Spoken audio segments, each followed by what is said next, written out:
expecting Jeffy to get up for Sunday? Yeah, we think so. He ran a couple of days ago, so he did everything we asked then, and just get through training this morning. So the expectation's that he will play, but you still have to see him train and still have to get through. So we're hoping that's the case. Christian's had a couple of big games recently. What's holding him back exactly from breaking into the side? Yeah, well, I mean, coming back from a knee reco and coming back from the foot, we want to make sure he's super fit when he plays. So probably the first two games are more about fitness and just getting him ready to play. Last week was then starting to be a bit about form. So he's probably only 1 week into the form side of getting into the side. And then obviously Bernie Vince out and you got Jeff out. One's one of best and fairest for us, and the other one's probably our most dangerous small forward. So they come in front of him, and both our seniors and seconds had a good win. So look, he's not far away, but we obviously if he doesn't play this week, we'd like to see him play well again and keep building up his fitness base. Can you sense that excitement amongst the Melbourne fans? I just want to see him out there playing senior footy. I sense that excitement on Brayshaw, Oliver, Hogan. What other early draft picks have I sensed? Salem, Tyson, every single early draft pick we've had for the last 20 years. So, I think the good thing about last week is when we played out here, a lot of Melbourne fans got to see our seconds play. And I think that adds to the excitement for teams like ourselves and, whether that ever comes back. But I think the curtain raiser are a great thing because the teams that are building, and it's easy to sell that story, but it's a lot easier when your fans come and watch your seconds play because then they can identify with young talent. And even if your seniors don't win, they go away with a good taste in their mouth.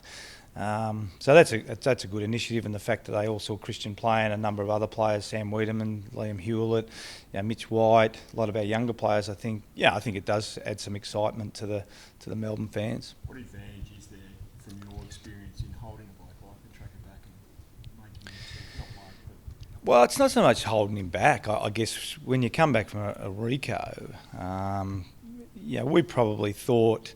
When he started playing, we probably thought about a month of footy would be the right time from a fitness point of view. So we're still a week away from that.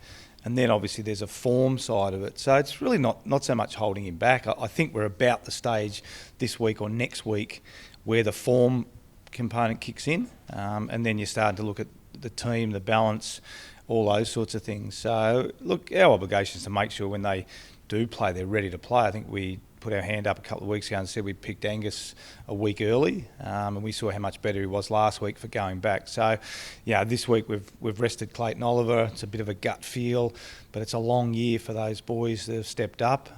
Again, using Angus as an example, got really tired at the end of last year. So, a lot of it's not an exact science, particularly for the young kids coming into the side. But I think we're now at the point where Christian's fitness will allow him to play AFL football and certainly another week or however long he takes to get in the team. It's not going to hurt him. Is he making a case to play? Oh, he'd only be sending probably 30 or 40 texts a day. So he's building a slight case to get a game, yeah. What do you expect from Richmond? Oh, probably similar to Collingwood. 2 weeks in a row we're facing a team. And there's always pressure. I think Bucks made the point the other night. There's pressure on all coaches and all clubs. But, it's 2 consecutive weeks we're facing a team that, has had a bit of pressure externally put on. But I think, like Nathan was last week, and I'm sure Dimmer's the same, internally is what matters at those footy clubs and all footy clubs. So we'll prepare for their best, which has been really good over the last 3 years. And that's the way we prepared for Collingwood last week, and that's the way we prepare for Richmond. Just another good test for your group dealing with some expectation. It didn't happen against Essendon. A lot of people expect you to win this game. Is this the next level for this group dealing with a bit more expectation? Yeah, it's probably similar to last week. I think it's probably 50-50.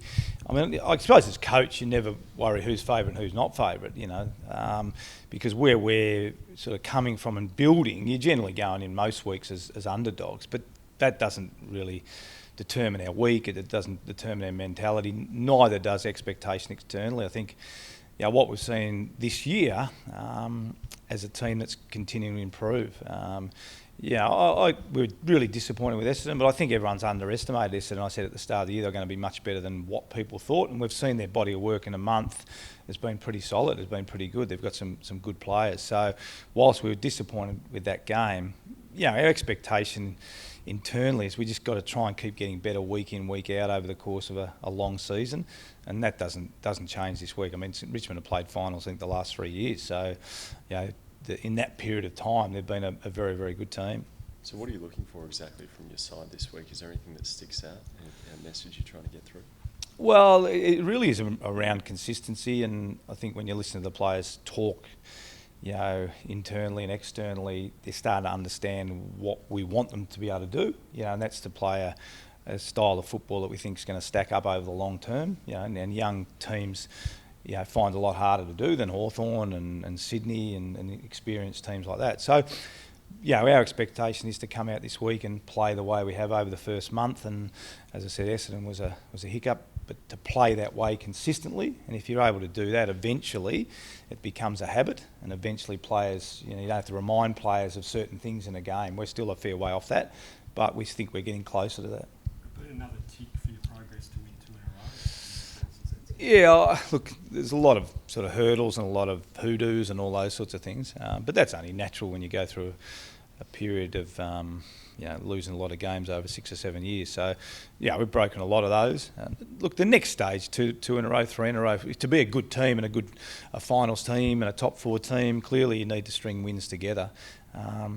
But I think for us, it's just continuing to play really, really good football. I mean, their best is going to be very good. If our best plays against their best, based on the body of work, you probably think it's going to be hard to win. But if we continue to narrow that gap, which we appear to be, then we can beat some really, really good sides.